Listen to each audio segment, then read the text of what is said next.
Hello there and welcome to News Today. My name is Kimini Nyamani Amano. Coming up with this Media Foundation for West Africa worried about government's decision to introduce the Interconnect Clearinghouse, and it has the potential of crippling the telecoms industry and violating your privacy rights. But also to come here on the program, Upper West branch of Coalition of NGOs expresses concern over the acute shortage of essential medical supplies in most health facilities in the region.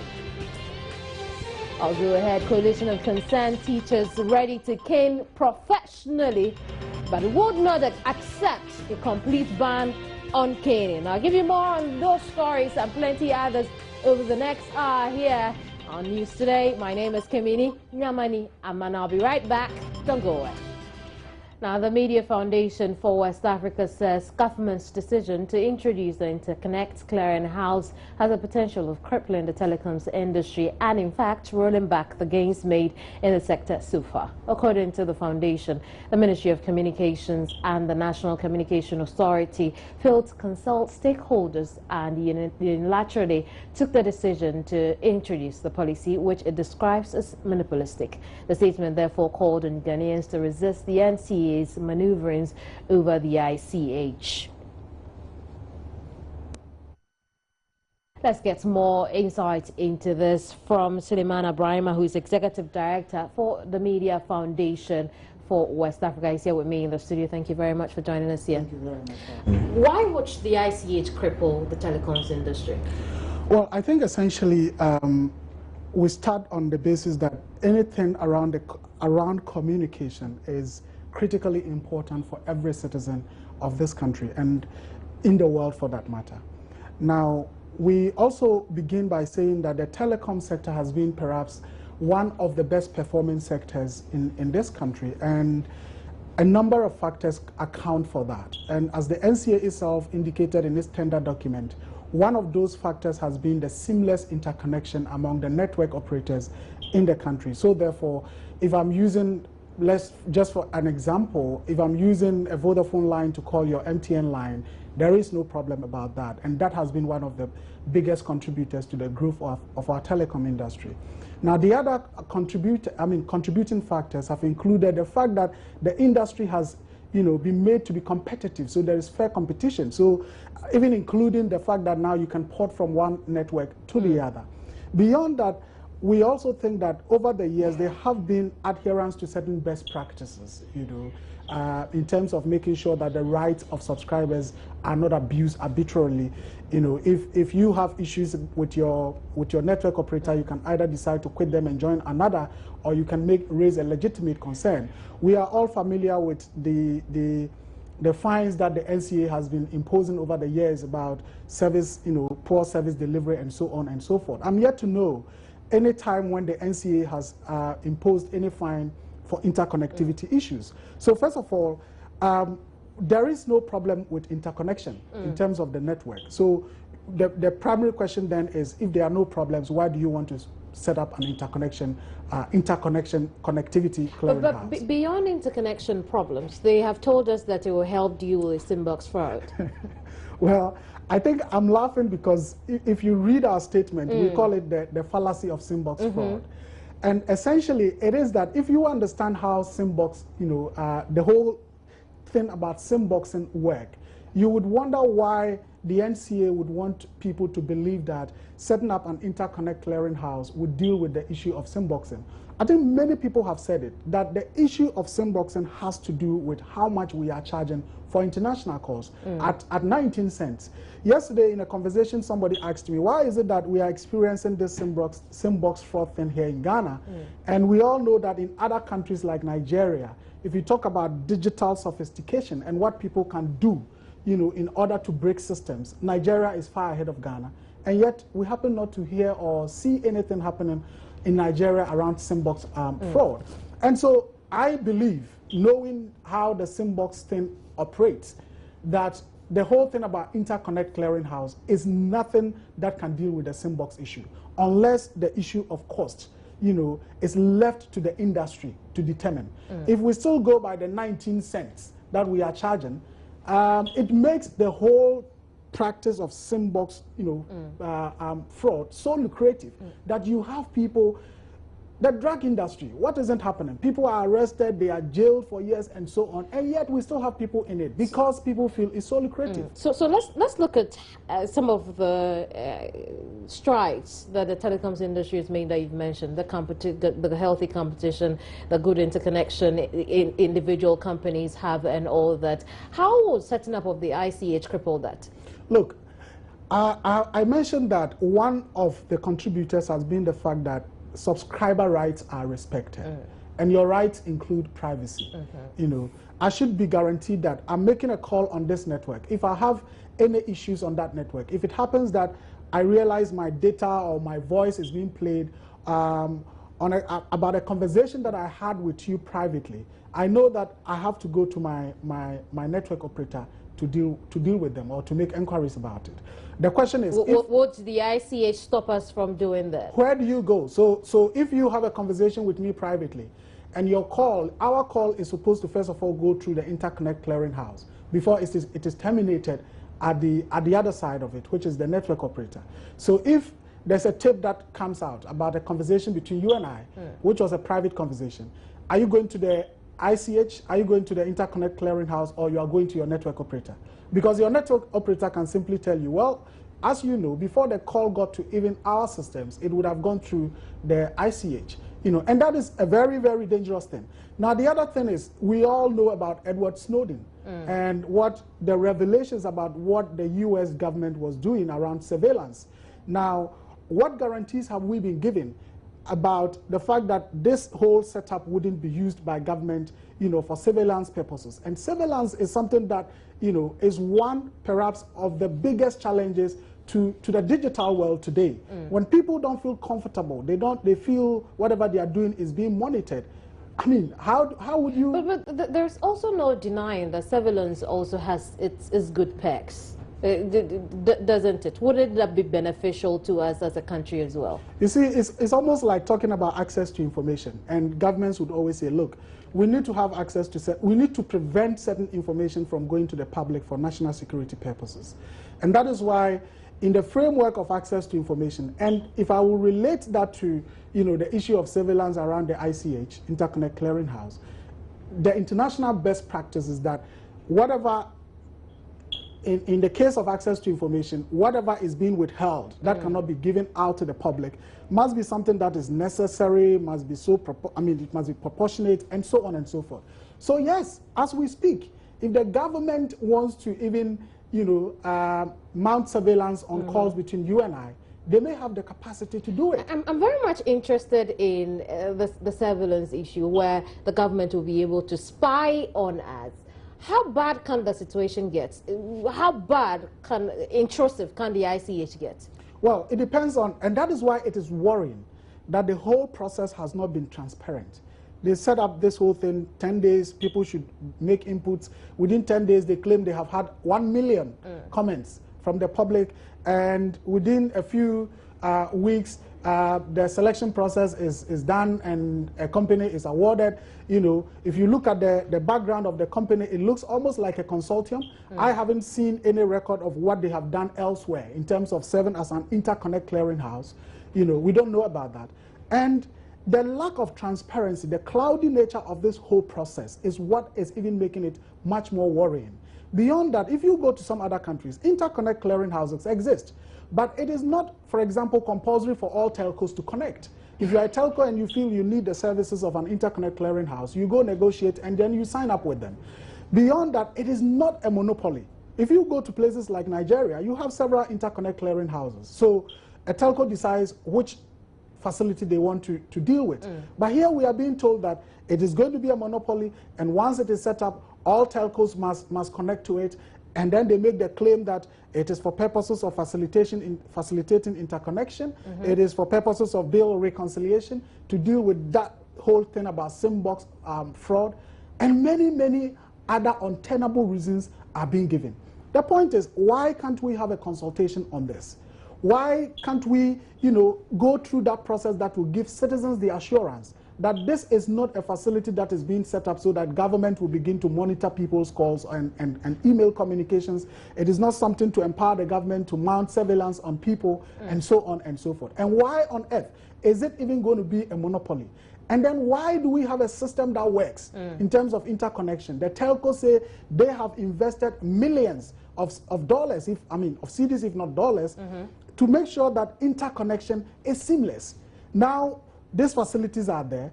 I call you on another network and there are no problems. And then we say we want to... Yes, what we've tried to do. We tried to get in touch with the National Communications Authority for a response to this. I mean, some of the questions you raised. Most important for a lot of people is the violation of our privacy rights, spying on the Ghanaian people. Unfortunately, we were unable to get through to them. Those calls would not be picked for us to get a response from them. But I'm grateful that you came out with this, and we're grateful you came through the program. Thank you very much. Thank you very much. Suleiman Brahima is Executive Director for the Media Foundation for West Africa. We'll stay on the subject of media, and today is World Radio Day. Ghana and many countries around the world will be celebrating this day, aimed at promoting access to information as well as free, independent and pluralistic media. The day also celebrates radio as a medium to improve international cooperation between broadcasters and their audiences, as well as encourage major networks and community radio. February 13th is World Radio Day, a day set aside by UNESCO to celebrate radio and its personalities. This year, the theme for the day is Radio and Youth, and Joy FM, the #1 radio station in the country, gave its platform to a number of youths to experience radio. And I'm standing right in front of the station, so let's go inside and find out what's going on.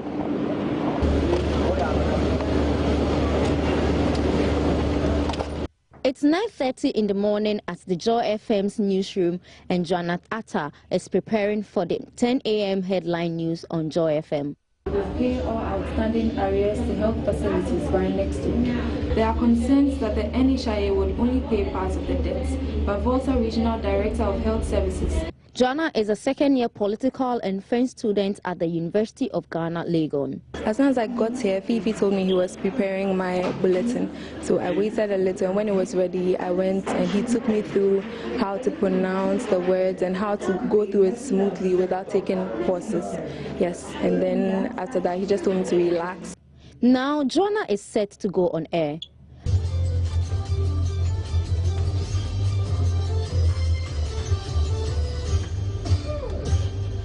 Joy headline news at 10 coming up.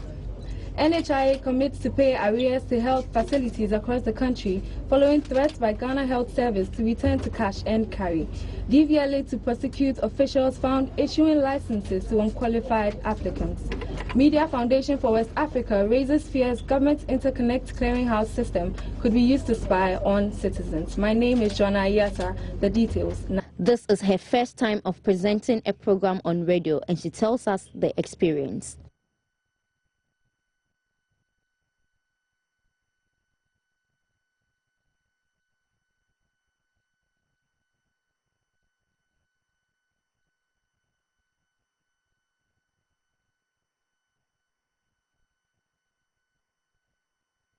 Joanna was not the only one. 15-year-old Maureen Tre from Achimota Senior High School hosted Ghana's most influential breakfast show, the Super Morning Show. She was assisted by Eric Vonde from University of Cape Coast, Albert Kofi Kunedu from IPMC, Edubia Asante Apiedu, and Vanessa Planch, both from the Christ the King International School. Carl Ampa is the Senior Programs Officer in charge of culture at UNESCO. The issues of radio are very, very important, and it's a medium to communicate, it's a medium to empower people, it's a medium to do a lot of things. And already the UN had already started a radio, and the impact could be felt.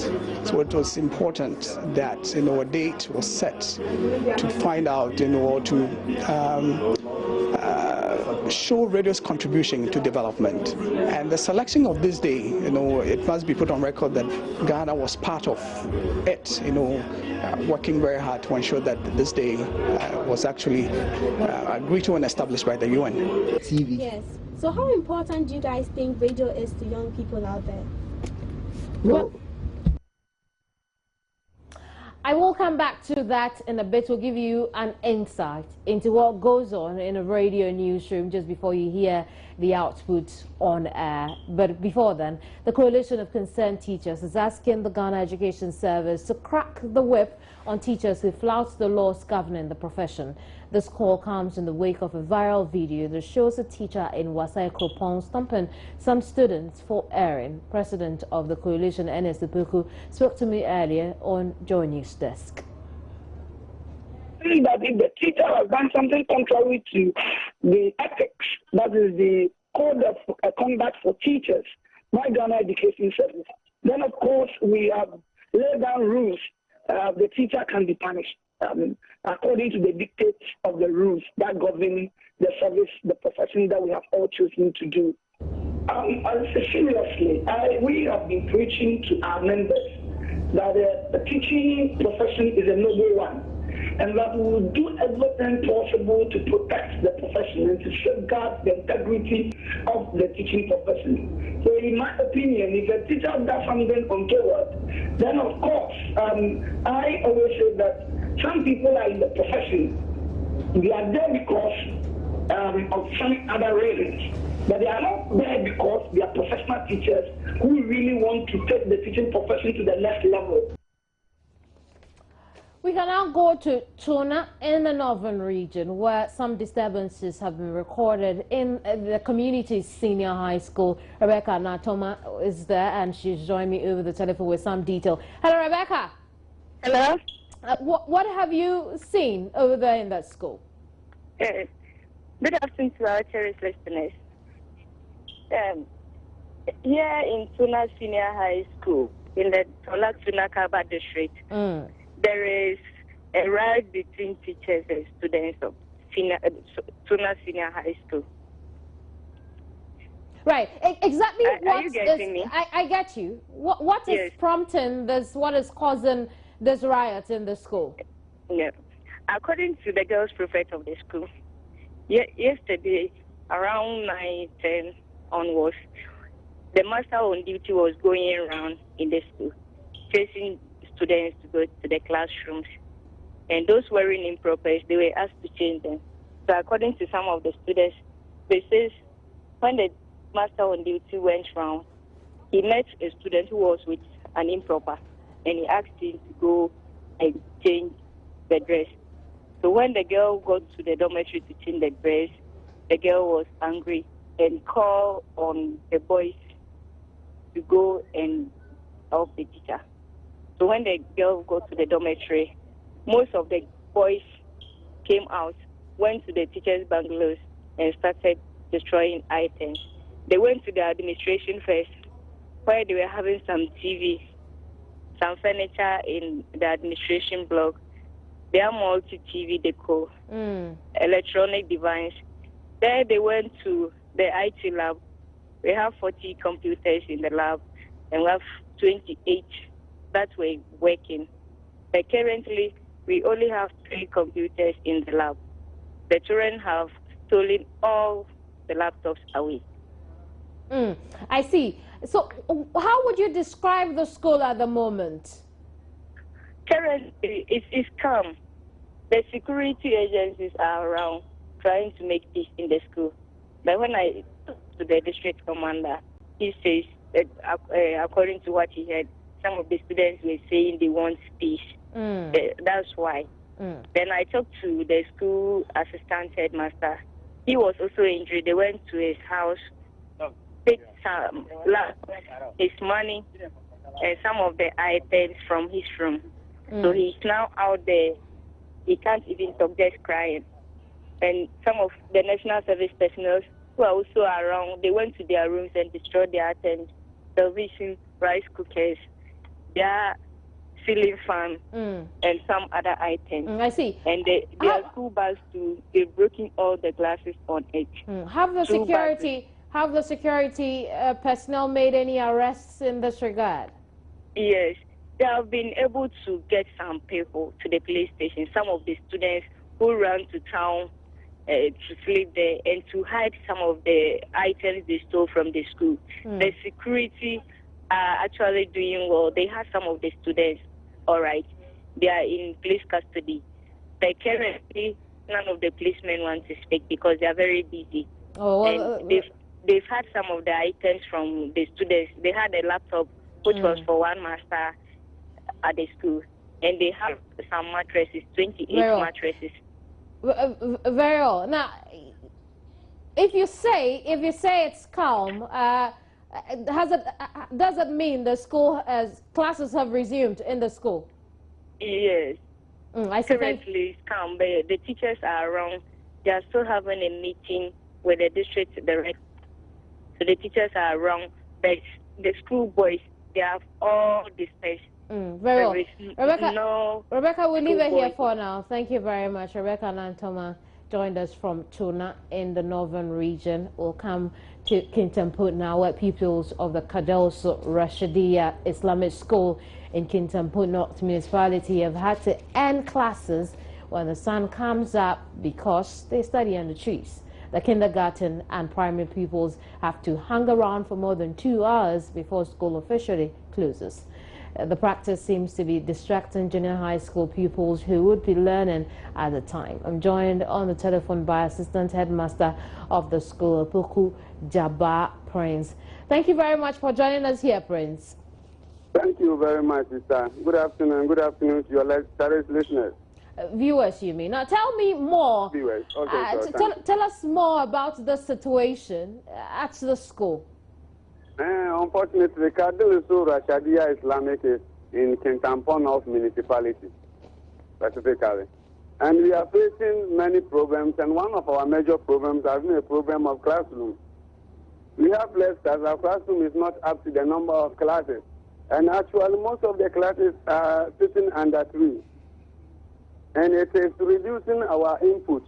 It is causing us and stopping classes, and it's hardly to even control the children as they are under trees. So do you think that these children are receiving any education from that school? They are receiving education, but the hour that they can receive is reduced. As the sun was set, we can't continue with our classes because most of the trees have lost their leaves. Please. How can these children compete with those with better infrastructure? How do you see that happening? Thank you. Hardly will they even compete with children in better schools, children having many classrooms. Hardly will they compete with them because it has reduced our workload. Teachers cannot teach when the sun sets or when the sun comes out. And children cannot even sit under tree. Most of them, most times, they fall sick. They have to be sent home, and we have to stop class around 11:30. And actually, considering this, it is reducing our work. We can't even concentrate. But then again, you have a unit that is supposed to take care of these issues with the Ghana Education Service. What sort of response have you heard from them in dealing with this? We send a message across. Our office know about our problem. They keep on assuring us. Municipal officers know about our problem. They keep on assuring us. Assurance and no fulfillment, yeah. The school is combination of JSS, KG1, KG2, lower primary and upper primary. So because JSS very soon they will go for BEC, they've been allowed to sit in the 3-unit classroom. So they are using it now because of BEC, and children who even will be in the classroom are under tree, hardly to control them. Snakes easily come in, easily. If in absence of a teacher, anything can happen, sister. How long? Anything can happen. Some of the trees have even got the sense that we have to bring them more pleasure to cut them down so that they will not even be a death trap or even cause problems to us as teachers. I see. How long has this situation persisted? More years. The classroom that we have now is what the HPEC benefits. So comparing HPEC benefits from 2000 and something, more than 8 years now, the school haven't got any classroom, or they haven't provided us with classrooms. The students are How much longer do you think you can run the school like this?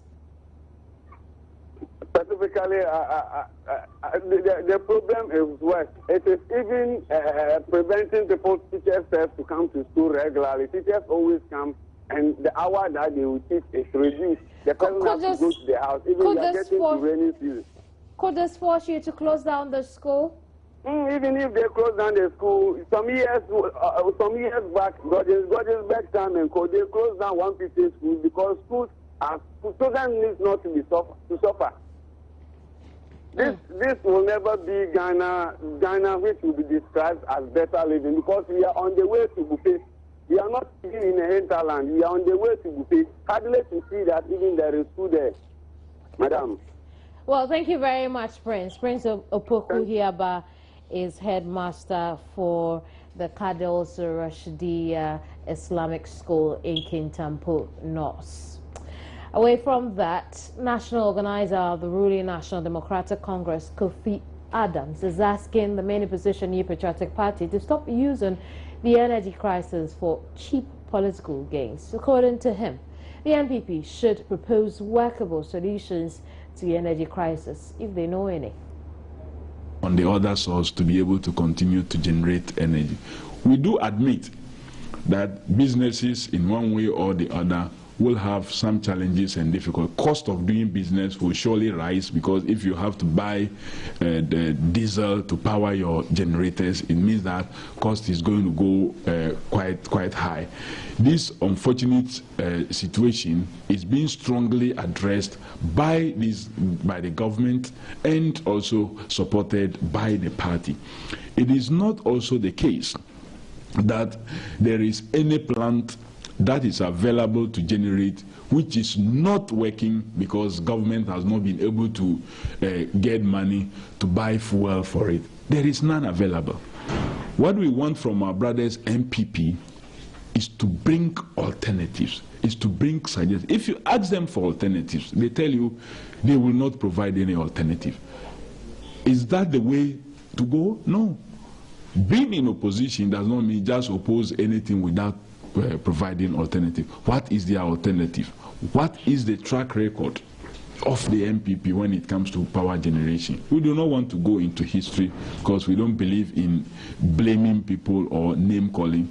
When we had a crisis in 2007, we were given all kinds of dates to end the crisis, including a date that don't even exist, that 31st September we were going to end this crisis. This date did not exist.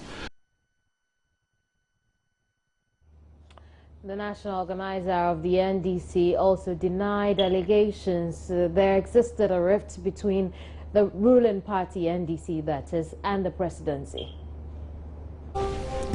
Another area of interest to us is that these same media persons have in recent times been putting out some publications that we don't even cross-check from us, that party and government or party have decided to distance itself away from government or from the presidency as a result of all kinds of things that some of you put in there. That is not true. The party is solidly behind His Excellency the President in all his decisions that he takes. We support his team, the ministers and various persons that are working. For those who are working hard, we will continue to support and encourage them. Where there is need to make any changes that need be, we will not hesitate to support that. But at no point has the party taken any decision to distance itself from the president or the presidency because of continuous stay in office of one person or the other. Specifically, I think the Chief of Staff's name was mentioned. That is not true.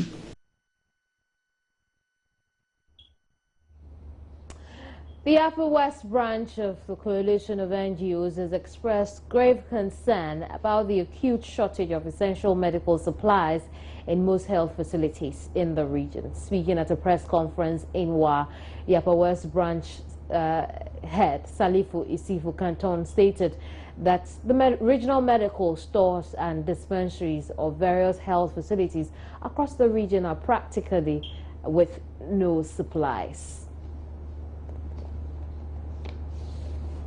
Well, I've been joined over the telephone by our regional correspondent, bring us up to speed on this. Hello, Rafiq.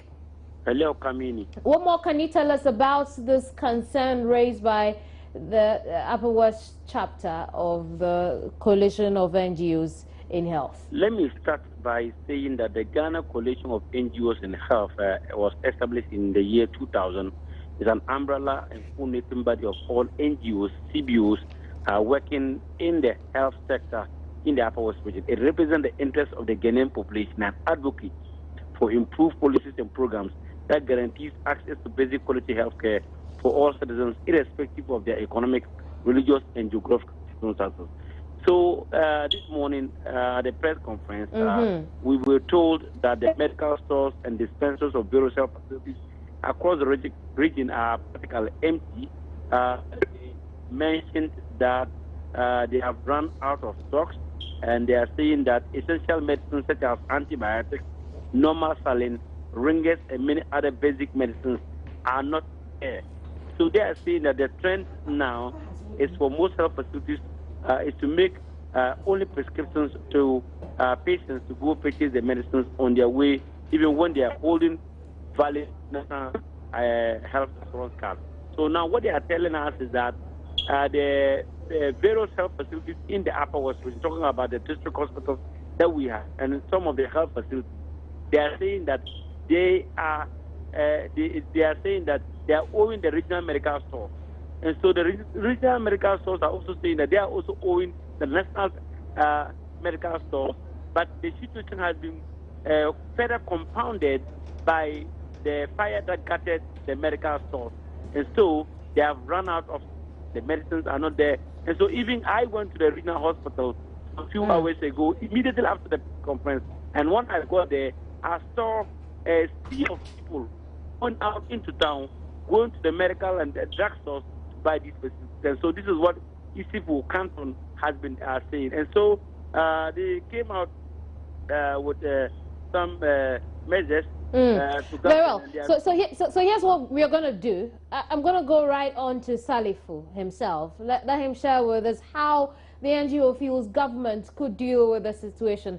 Salifu, thanks for joining us here on the program. Thank you. It's my pleasure. What are the recommendations you're giving government on this shortage? Basically, we make a 5-point recommendation. The first is that government should immediately, within 2 months, ensure that all health facilities in the Upper West region have access to essential life-saving drugs. And that is not an issue to be negotiated with, because health is a fundamental right that every government must endeavor to fulfill. So we are calling on government within 2 months to ensure that all regional and district and sub-district health facilities have access to adequate essential life-saving drugs.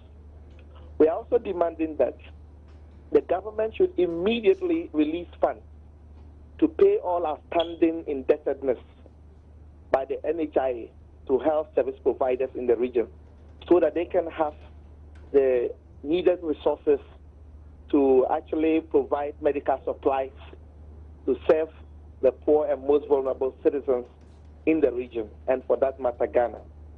We're also making a very important demand that the Ministry of Finance should, within 1 month, publicly declare how much the NHIL levy has generated over the 2014 year, and how much of that actually has been dispersed to the NHIA to be able to pay for its indebtedness. We think that the citizens are actually paying their taxes in the form of the NHIL levy. But to what extent those monies are being used to pay for services that the citizens are seeking remains a big question that we need government to answer. We also think that the government has a social contract with the people of Ghana. And one of that is actually to ensure that the citizens' right to health is protected and guaranteed. And we want government to think about that seriously and keep faith with the people. But Salifu, you do agree that the government has the situation on its hand after the Central Medical Stores fires? Well, Kamine, I guess that is right. But you know that we elect government to protect the people and ensure that they deliver basic social services to the people. As we speak, the Central Medical Stores fire incident happened on the 18th of January. Mm-hmm. The government was quick to respond to the citizens that fire incident, even though has caused a loss to the tune of about 250 million to the government and people of Ghana, it will in no way affect the delivery of basic health services across the country. We took the word of the government to mean that the government was ready and prepared to put in place the necessary interventions to possibly ameliorate what we are seeing today. Now we know for a fact that across the country, particularly in the Upper West region, that the essential medical supplies, something like normal saline, something like ringers, that when Kamine falls right now and goes to the hospital and needs to be resuscitated with some essential medicines, you will not get that in the health facility. You may be asked to go buy it and bring so that they can administer that on you. And government must deal with this based on your 5 pointers, right, Salifu? For me, we think government must do that. Very well. Thank you very much, gentlemen, for your time. Salifu Isifu Canton is the Upper West branch head of the Coalition of NGOs, while Rafiq Salam is Upper West regional correspondent. Now, Johnny's has been interacting with the Electoral Commission on the upcoming district-level election slated for March 3, most especially after a writ was served it by some fishermen, Benjamin Eyi Mensah and co. You want to know more about that? Stay on. When I return, I'll tell you about it.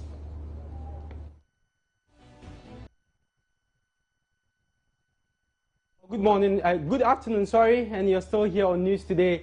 We have to do sports now with me, Benedict Owusi, and we'll start with our very first story. And FIFA President Sepp Blatter has lauded the performance of the Black Stars at the just ended 2015 AFCON held in Equatorial Guinea, where Ghana finished as runners-up to Cote d'Ivoire. Now, Blatter, who was in Equatorial Guinea to watch the final, also congratulated Coach Avram Grant and the entire technical administrative staff and the medical team. Now, congratulations to the national team on reaching the final of the Africa Cup of Nations in Equatorial Guinea. The final match against Cote d'Ivoire at the stadium of Bata, that's the Estadio de Bata, was a passionate encounter which you were unfortunate to lose after a nerve-wracking penalty shootout that ended 9-8 in favor of the Elephants. Your team played excellent football and could have as well won the trophy. So that's a quote attributed to Sepp Blatter. And having arrived to Zurich, I would like, on behalf of the international football community, to extend our warmest congratulations on your second place finish, not only to the Black Stars but also to Black Stars coach Avram Grant and the entire technical, administrative and medical team. Now, the FIFA board said in a letter sent to the Ghana Football Association this morning, now Ghana, and he further wished that Ghana continued success for the competitions ahead.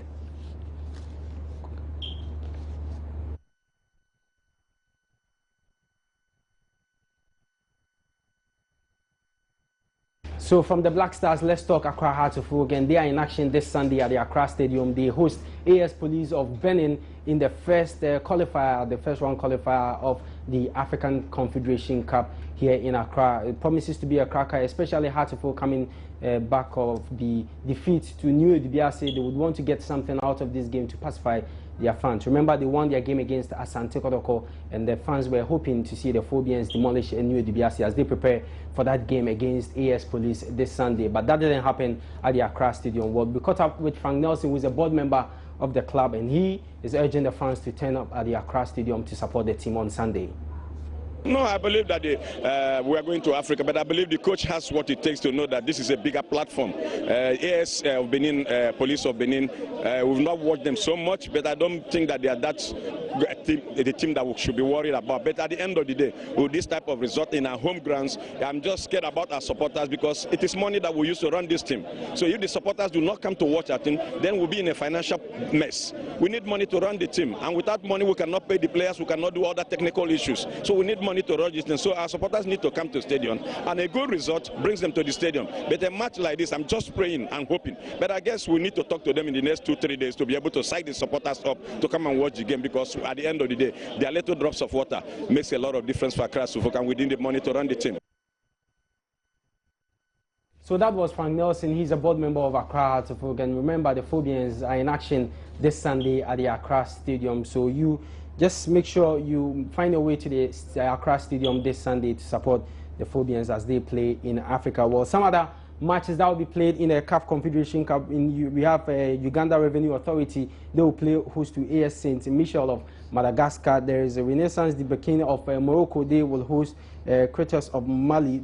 These two matches will be played this afternoon. And tomorrow we have as many as 7 games, and quickly I'll run by you some of the matches. Al Ittihad Tripoli of Libya will take on Elite Sport of Chad, and Club de Alger of Algeria will take on Sahel SC of Niger. There's Young Africans up against Botswana Defense Force. They are also from Botswana. And Etoile du Congo of Congo will take on Entente of Congo, the Democratic Republic, and Benfica du Luanda of Angola will come up against Ngozi of Burundi. So away from the Confederation Cup, which Accra Hearts of Oak will play a part on Sunday, Ghana winger Frankie Champon has signed a 2-year contract extension with his Belgian top flight side Anderlecht. Now, the 21-year-old joined the club in 2013 and was under contract until June 2017. Champon will now at the Stade Conte van den Stock until June 2019. So Frankie Champon, congratulations to him. He has extended his contract with Anderlecht. We end sports here on News Today with me, Benedict Owusu. Stay tuned and enjoy the rest of the program with Kemeni. Have a good afternoon.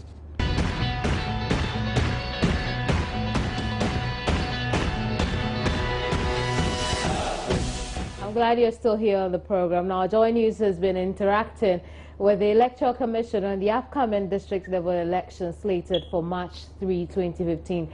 The fate of the election, however, hangs in the balance after one Benjamin Ayimensah filed a writ seeking to annul the process.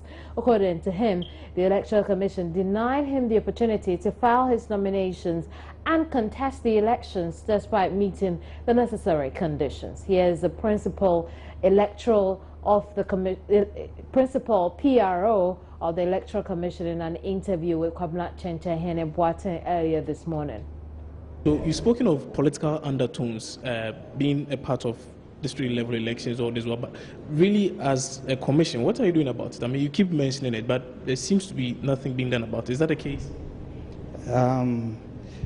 What I can say is that the commission only acts whenever an official letter or an official statement is made about such allegations. We call it allegations because we are not sure whether the information given is correct or not. But these allegations you have alluded to. Of course, and of course. Yeah. So yes. If indeed you all believe that that's the case, what more do you need? Yeah. Let me say that usually people write petitions to complain about the political undertones in the district level elections with reference to specific candidates. So when these petitions come to the head office, that is through the district office, through the region, and then to the head office, we task the district officer and the regional directors to investigate into it. And if the allegations are found to be true, or the facts of the matter are found to be true, we make sure that the law takes its course. So in the law taking its course, is it that the candidate is going to be disqualified, or what's going to happen? Yeah, the law says that if a candidate is partisan, you cancel the nomination of the candidate. And that is what will happen to any candidate found to be partisan. As things stand now, has there been any such precedents ever? As I speak to you now, I cannot recall, such incidents. But that does not mean that such incidents have not occurred in time past. Some time back, we're told you hadn't received any rates or so the elections are going to proceed as usual. Have you received any rates now? I'm happy that you have raised this issue. Just yesterday, the Director of Public Affairs, Mr. Christian Osupari, mentioned to me that the Commission has received rates in connection with this issue, and the Commission's lawyers have been tasked to look into this matter. So I believe that once the rate has been received, the law will take its course. So the rate has been received now. We are just about 2 weeks away from the elections. What is going to happen? Should this rate stand, what's going to happen? Is there a possibility that we might have to postpone the elections once more? The law is the law. You know, the law is the law. Once the law follows its course, then the outcome can be here or there. So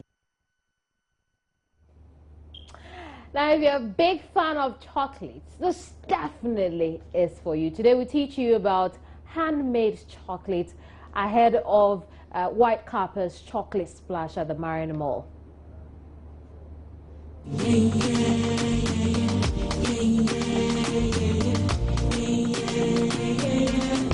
So you know how a lot of us complain that it's chocolate there again and it's the same old bar of chocolate. What else can we do with chocolate? And that's why we found it really interesting that the CPC, which is the cocoa processing company, is teaching people how to use their hands to make chocolate in a whole different way that perhaps you haven't seen, except when it is imported. This time around, it's made right here in Ghana. Your love is true. You got me feeling so blue. The production manager, confectionery, Pamela Frimpong, will tell us a bit about what the cocoa processing company is doing for Chocolate Day. What's different this time around?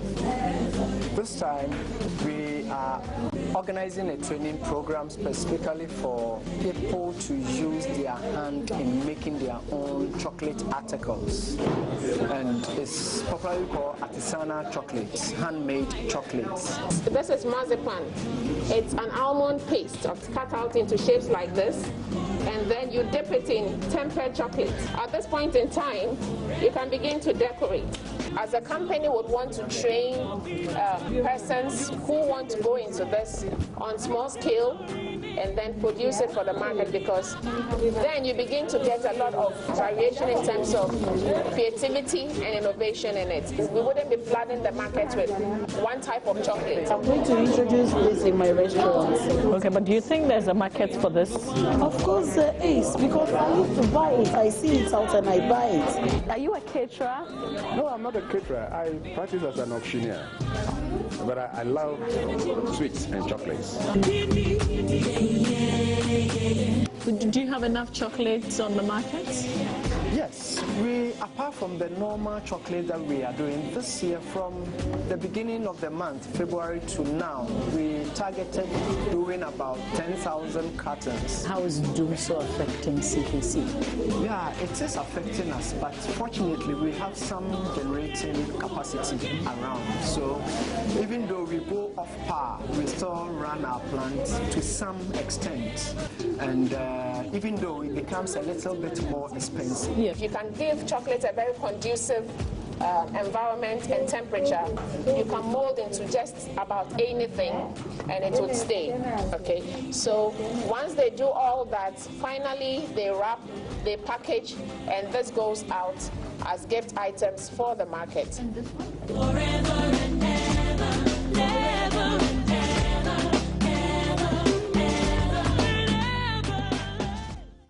Now here's what you're refusing to believe about that chocolate. You can come over to the Marina Mall 6 p.m. tomorrow, Valentine's Day or Chocolate Day, better still, in Ghana, and have yourself a customized handmade chocolate. The whole crew is going to be there, and when I say crew, I mean the Joy Newsroom crew will be there. You can get to interact with us as well. It's a special edition of White Carpet at the Marina Mall at 6 p.m. February 14, 2014, which is tomorrow. We'll be there to see you. But our top stories for this Media Foundation for West Africa urges Ghanaians to resist government's decision to introduce the Interconnect Clearinghouse because it will violate their privacy rights. Upper West branch of Coalition of NGOs expresses concern over the acute shortage of essential medical supplies in most health facilities in the region. Coalition of concerned teachers ready to cane professionally, but will definitely not accept a ban on caning. Thanks for your company. There's more news on myjoyonline.com. My name is Kamini Nyamani Amano. Have a good weekend.